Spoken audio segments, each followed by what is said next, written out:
Hi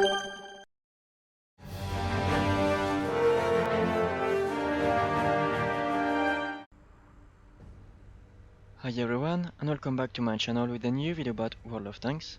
Today I'm continuing the tutorial series with the episode 203 dedicated to ammunition.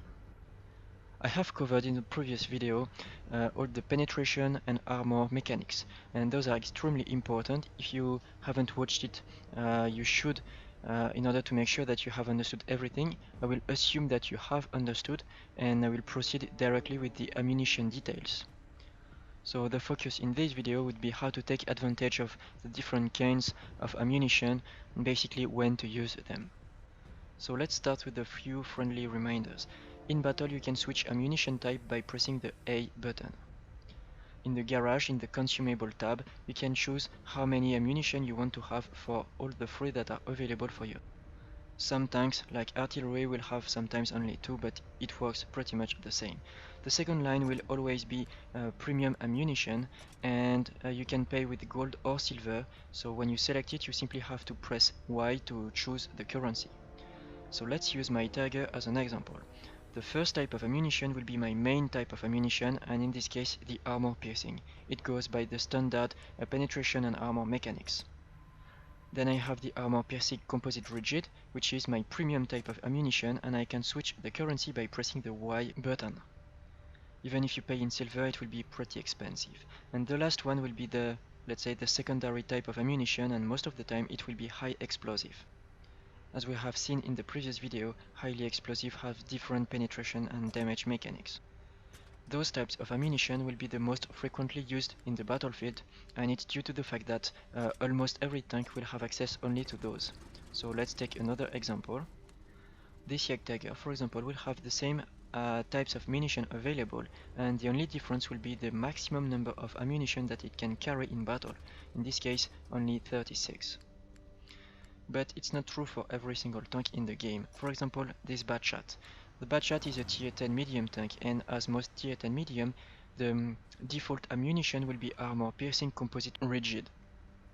In the case of the Batchat, the premium ammunition will be heat, so it's a fourth type of ammunition. Don't worry, I will detail them all later. It's just to make you understand that all tanks can have some different loadouts, and basically it's not because someone's shooting APCR at you that he's shooting gold or spamming gold.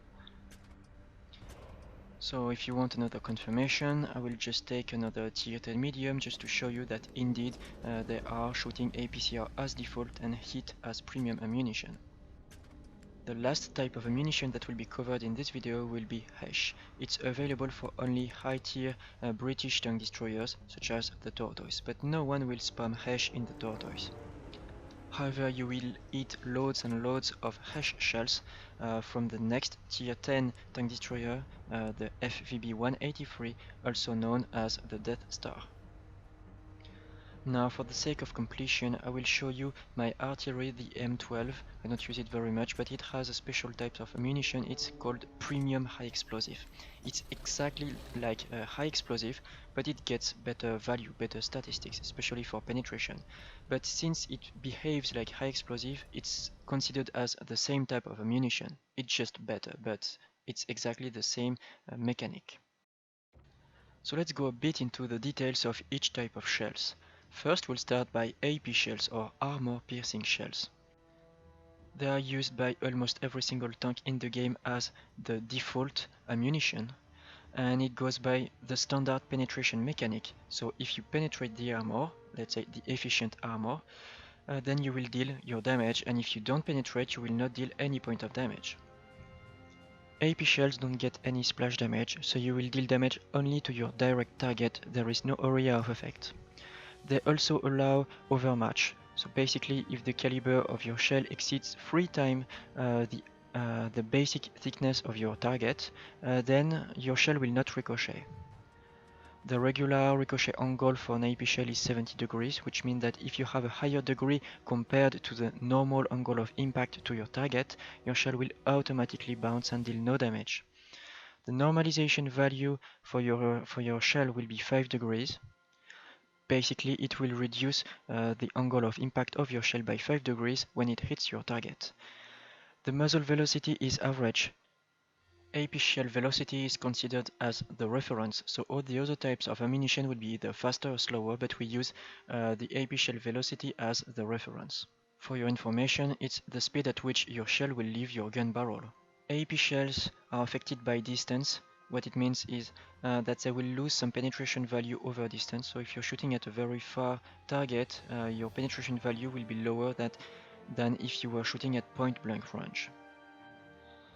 They don't pre-detonate, which means that if there is, for example, an obstacle or a spaced armor, your shell will try to penetrate it, and if it succeeds, then it will continue and maybe penetrate something that is located behind. And the trail color of every AP shell will be white. It's the most common trail you can see. Here is an example of 3 tanks shooting exactly at the same time, and you can see those 3 trails. So it's white with the tint of yellow. Also, please make the difference between the shell itself and the shell trail. The trail is what's left behind your shell when you fire it. So it's basically following your shell.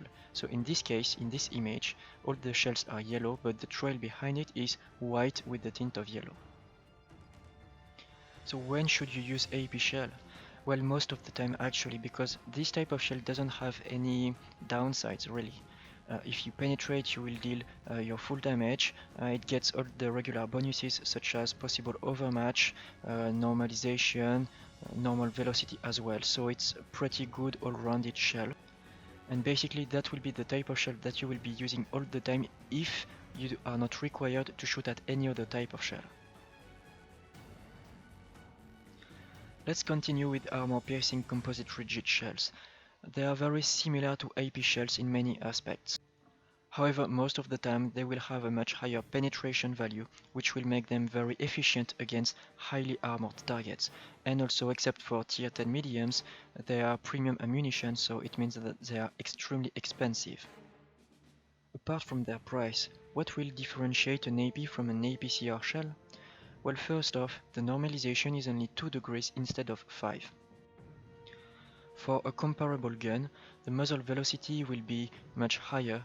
However, the shell will be more affected by distance, which means that it will lose penetration faster over distance than a regular AP shell.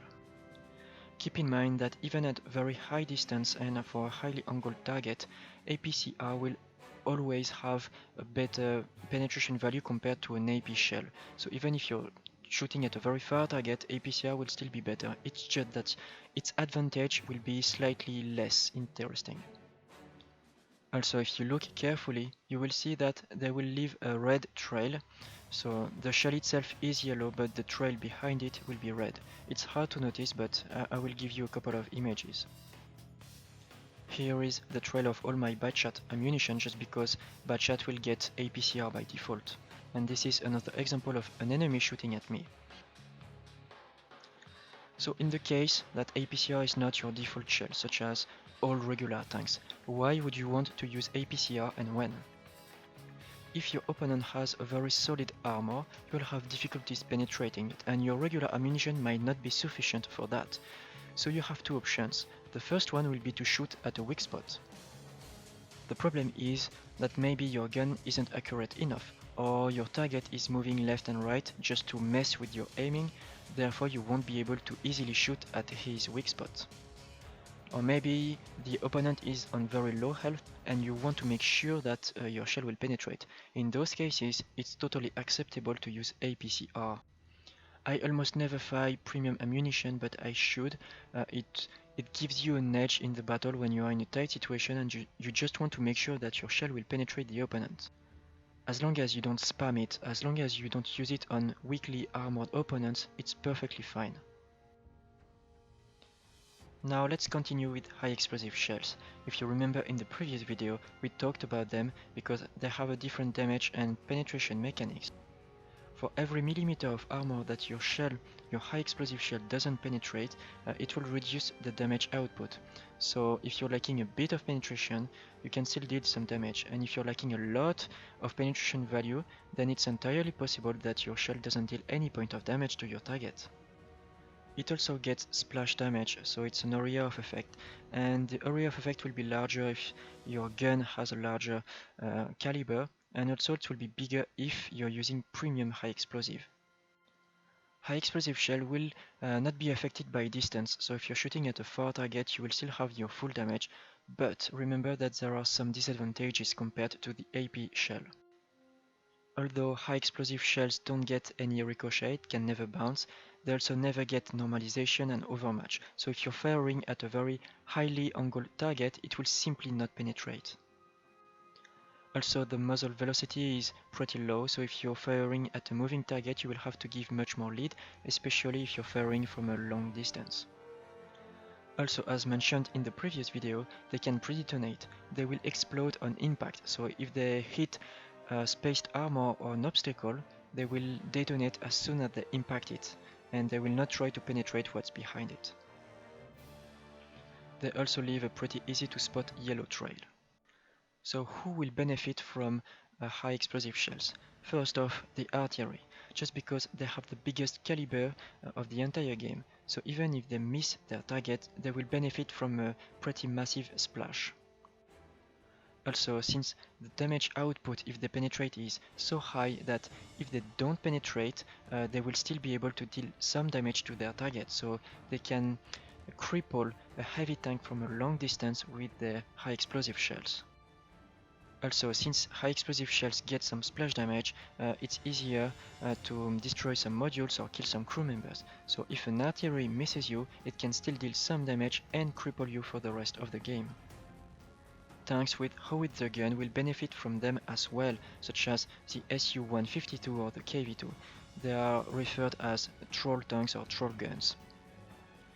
Those tanks are usually inaccurate, but they are still pretty dangerous because if they hit their target they could deal some massive damage. So it's a hit or miss like the artillery, but they are deadly, so be careful when you face them. So this is the example of a high explosive shell fired from a KV-2 to a decently armored target.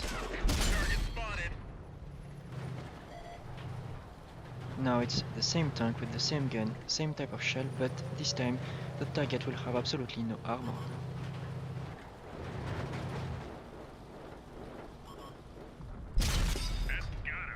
And that's why it's called a troll gun. The last use of high explosive shells will be when you want to reset enemy capture points. Basically when your base is being capped, if you shoot at an opponent it will reset its capture point, and by using high explosive shells it will be easier just because you will most likely hit the tracks, damage them and therefore reset their capture points. Now let's continue with heat shells or high explosive anti-tank. There are always some premium shells for high tier tanks, especially high tier medium tanks, but some other tanks such as M103 or E100 will get hit as premium ammunition. They have the highest base penetration value for the same gun, but they come with serious disadvantages. They don't get any splash, they don't get any overmatch. Like AP or APCR, if you don't penetrate you won't deal any point of damage. They also don't get normalization, they have low muzzle velocity, and they can pre-detonate like high explosive shells. The only positive points are the fact that they are not affected by distance, and the ricochet angle is 80 degrees, which is pretty high. So it's basically if you lack penetration with your standard ammunition, you can use hit instead. But remember there are some serious disadvantages, so you want to use them only if the armor is not too highly angled, and especially if it's not spaced armor. Spaced armor will pretty much negate entirely hit shells, so be careful with that.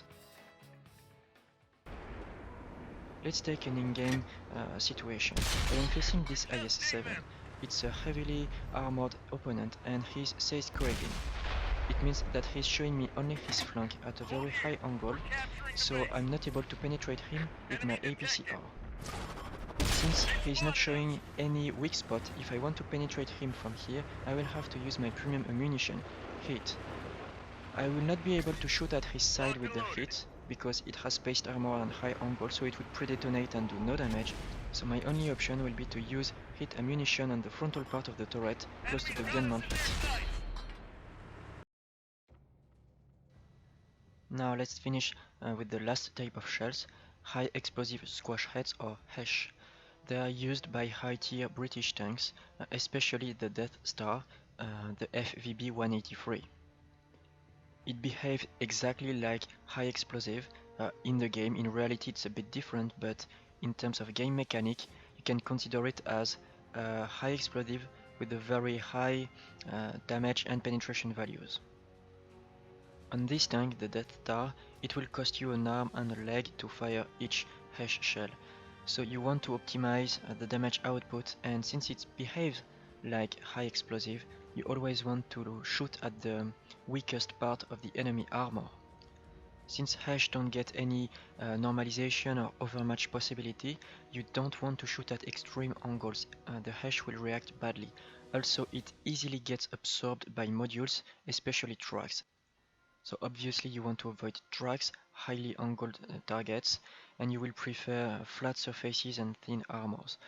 Don't be surprised if sometimes you will deal only 200 or 300 points of damage and sometimes 2000. It's possible, especially if you're shooting at a slightly armored target. Also, HESH will get splash with a decent radius of effect, but you can kill 2 enemies with 1 HESH. You can deal a lot of damage to internal modules and crew members as well, so take that into account. Oh, and they leave a yellow trail, but if you see it, you will most likely be dead unless you're well angled or protected. Let me show you one example.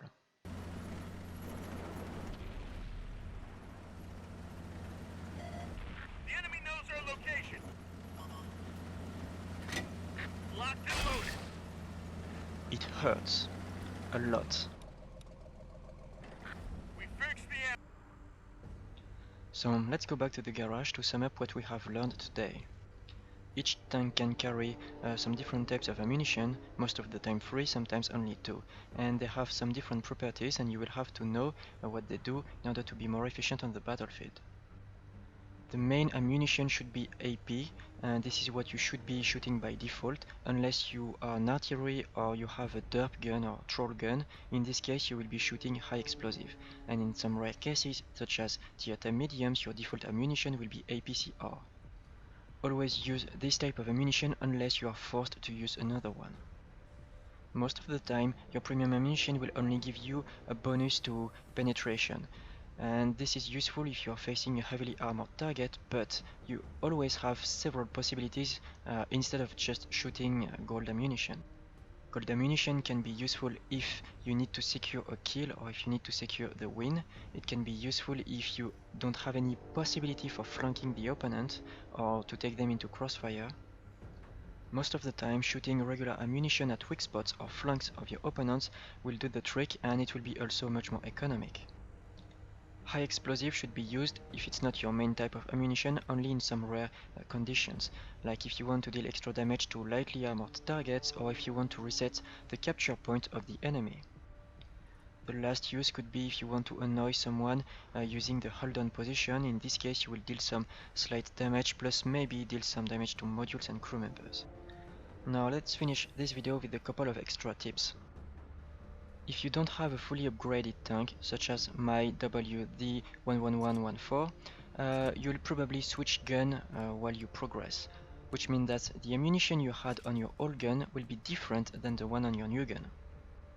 My current gun is the 100mm 62-100T, but later I will unlock another gun which has a different caliber, 130mm, which means that my ammunition currently stored on my tank will be lost, or let's say put in stock in my garage, and I won't be using it on the new tank. So it's pretty useless to buy some premium ammunition if you don't have the last gun of the tank. It will be lost when you will switch gun.